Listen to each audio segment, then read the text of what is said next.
The bond between grandparents and grandchildren often brings emotional and spiritual riches, offering a gateway to family history and traditions.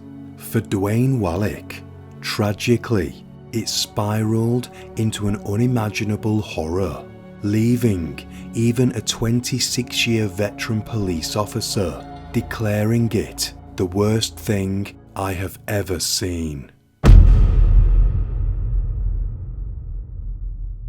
This crime is both gruesome and tragic, tearing apart what was likely once a beautiful bond. Due to limited information and scarce images, this video is shorter than normal, but it will tell you about the grisly situation that transpired. But before we dive in, I want to let you know that I make videos weekly. So if you want to see my next one, please drop the video a like and subscribe if you are new. It really helps me out. Thank you. Despite being 90 years old, Ruby Wallach was not just surviving, but thriving. Her good health suggested she could expect to enjoy several more years of life. This makes the tragedy that unfolded all the more devastating. Her 37-year-old grandson, Dwayne Wallach, had been going through some difficult times and had been living with Ruby for the past few years at her home in Richmond, California. He was her caregiver, and I assume he must have been paid for doing so. On the surface, everything appeared to be fine. Dwayne had no prior legal issues or known history of mental illness. Yet, what transpired between them around the time of June 1st, 2020 remains an inexplicable and heartbreaking anomaly. Unbeknownst to her, Ruby's daughter, who has not been named, was about to encounter an unimaginable reality. Concerned after not being able to reach either her mother or nephew for a couple of days, she decided it was time for a welfare check. She had a key to her mother's house, and so access to the property was no issue. But as she turned the key and pushed open the front door, she was wholly unprepared for the harrowing scene that awaited her.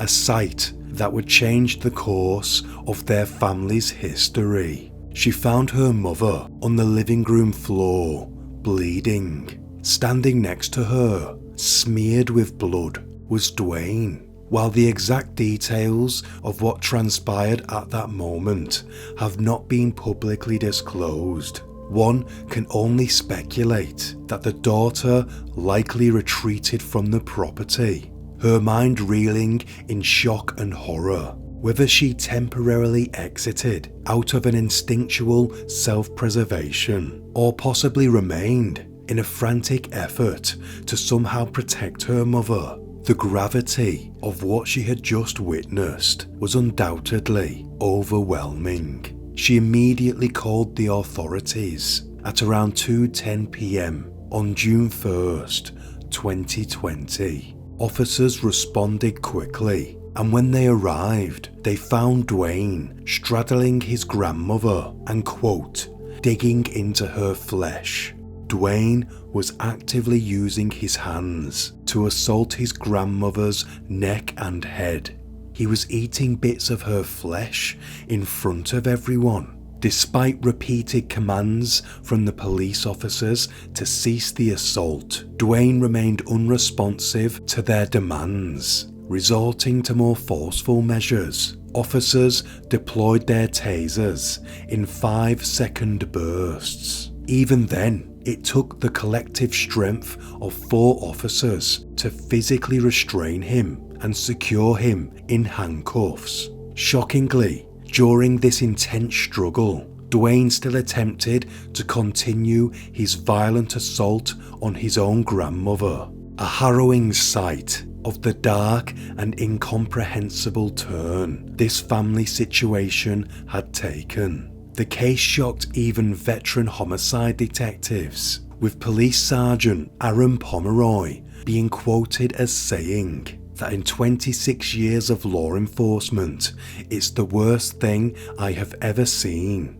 Following his arrest, Dwayne was quickly transported to a hospital to treat unspecified physical injuries. Ruby, tragically, was declared dead at the scene, a horrifying ending to a life that had, until this point, been a cornerstone of her family's history and stability. Reports indicating that she had chunks of flesh missing from various parts of her body only amplify the revulsion and sorrow surrounding this incident. The brutal details make it difficult to reconcile the Dwayne who committed these acts with the man who, by all accounts, had been part of a seemingly normal family.